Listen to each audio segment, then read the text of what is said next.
नहीं की है, उस इंसान ने आज तक कुछ भी नया करने का ट्राई ही नहीं किया है। ऐसा ही कुछ मानते थे दुनिया के सबसे महान साइंटिस्ट एल्बर्ट आइंस्टाइन। 14 मार्च 1879 जर्मनी के उल्म शहर में एक यहूदी परिवार में पैदा हुए थे सर एल्बर्ट आइंस्टाइन। उनके पैदा होने के बाद डॉक्टर्स ने नोटिस किया कि उनका सर नॉर्मल बच्चों के मुकाबले काफी बड़ा था और वो एक एबनॉर्मल बच्चे के रूप में जन्मे थे। इसके बावजूद भी उनका दिमाग इतना तेज था कि आज तक कोई भी उनका मुकाबला नहीं कर पाया। आज 60 साल हो गए आइंस्टाइन हमें छोड़ के चले गए हैं, लेकिन आज भी साइंस उनकी थीसिस के बिना कमजोर है। तो यही वजह है कि हर कोई उनके दिमाग के बारे में जानना चाहता है कि आखिर उनके ब्रेन में ऐसा क्या था जो कि उन्हें इस मुकाम तक लेकर आया कि आज उन्हें दुनिया भर में ग्रेटेस्ट साइंटिस्ट के नाम से जाना जाता है। क्या उनके ब्रेन में कोई सुपरनैचुरल पार्ट्स थी? तो आज हम इस वीडियो में इसी विषय के ऊपर चर्चा करेंगे। दरअसल जब एल्बर्ट आइंस्टाइन का जन्म हुआ था तब उनका सर किसी भी नॉर्मल बच्चे से ज्यादा बड़ा था। नॉर्मली बच्चे 1 या 2 साल की उम्र में बात करना सीख जाते हैं, लेकिन आइंस्टाइन 4 साल की उम्र तक बिल्कुल भी बात नहीं कर पाते थे। मगर एक दिन जब वो अपने माता पिता के साथ रात के खाने पर बैठे थे तो अचानक आइंस्टाइन ने कहा, सूप बहुत ही गर्म है। अपने बेटे को इस तरह एकदम साफ बोलता सुन उनके पेरेंट्स हैरान हो गए और खुश भी हुए। लेकिन बाद में जब उनसे पूछा गया कि अब तक तुम क्यों कुछ नहीं बोलते थे, तो आइंस्टाइन ने अजीब से जवाब दिया कि अब तक तो सब कुछ सही था। आइंस्टाइन के जीवन से जुड़े अजीबोगरीब किस्से यही नहीं रुके, बल्कि उनके बड़े होने पर भी उनकी कई ऐसी आदतें थी जिनके बारे में सुनकर हर कोई हैरान रह जाता है। जैसे कि एल्बर्ट आइंस्टाइन को डेट्स और फोन नंबर याद रखने में प्रॉब्लम होती थी, यहाँ तक कि उन्हें खुद का टेलीफोन नंबर भी याद नहीं रहता था। एक बार उनके एक सहकर्मी ने उनसे उनका फोन नंबर मांगा तो आइंस्टाइन उनके पास रखे टेलीफोन डायरेक्टरी में अपना नंबर ढूंढने लगे।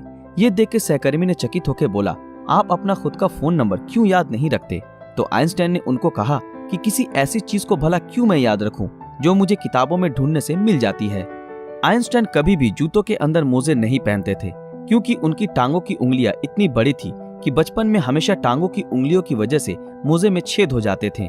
इसलिए उन्होंने मोजा पहनना ही छोड़ दिया। यहाँ तक कि वो अपने जूतों के फीते भी दूसरों से बंधवाते थे क्योंकि उन्हें जूते के फीते बांधना भी नहीं आता था। दोस्तों, आइंस्टाइन हमेशा कहते थे कि मेरे अंदर कोई खास चीज नहीं है, पर मैं तो केवल एक ऐसा इंसान हूँ जिसमें क्यूरियोसिटी कूट कूट कर भरी हुई है। लेकिन आपको ये जानकर हैरानी होगी कि आइंस्टाइन हमेशा से इतने बुद्धिमान नहीं थे, बल्कि वो बचपन में पढ़ाई में बहुत ही कमजोर थे। इसलिए बचपन में उनकी गिनती बेवकूफ बच्चों में की जाती थी। उनकी कुछ हरकतों की वजह से उन्हें कुछ लोगों ने तो शारीरिक रूप से विकलांग कहना भी शुरू कर दिया था। खास करके आइंस्टाइन के टीचर भी उन्हें पसंद नहीं करते थे क्योंकि वो सिर्फ साइंस और मैथ के अलावा हर सब्जेक्ट्स में फेल होते थे और बचपन से ही आइंस्टाइन को किताबी ज्ञान में कोई रुचि नहीं थी।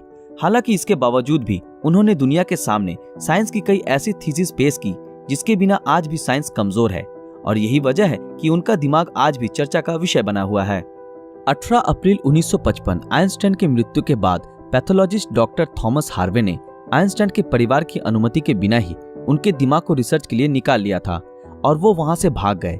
इस हरकत के लिए डॉक्टर हार्वे को नौकरी से निकाल दिया गया, लेकिन उन्होंने कहा कि ऐसा उन्होंने सिर्फ रिसर्च के लिए ही किया है और वो वादा करते हैं कि वो आइंस्टाइन के दिमाग पर रिसर्च जरूर करेंगे ताकि आने वाले समय में इससे साइंस और साइंटिस्ट दोनों को ही कुछ फायदा हो सके।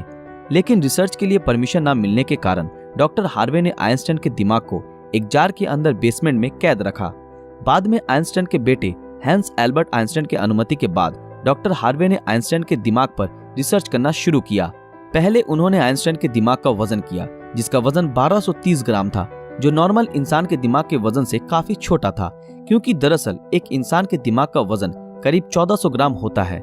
इसके बाद डॉक्टर हार्वे ने आइंस्टाइन के ब्रेन को 240 भागों से टुकड़े किए और उन टुकड़ों को दुनिया भर के मशहूर रिसर्चर्स के पास भेज दिया ताकि वो अच्छे से देख सके कि आखिर आइंस्टाइन के दिमाग में ऐसा क्या था जो बाकी आम इंसानों में नहीं था।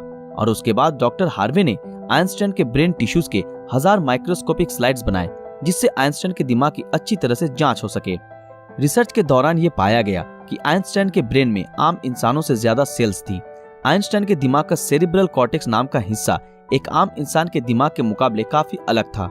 दरअसल ये सेरिब्रल कॉर्टेक्स दिमाग का एक जरूरी हिस्सा होता है जो सबसे जटिल दिमागी प्रोसेस के लिए मेन फैक्टर होता है, और यही ऐसा हिस्सा होता है जो अजीबोगरीब तरीकों से विकसित होता है।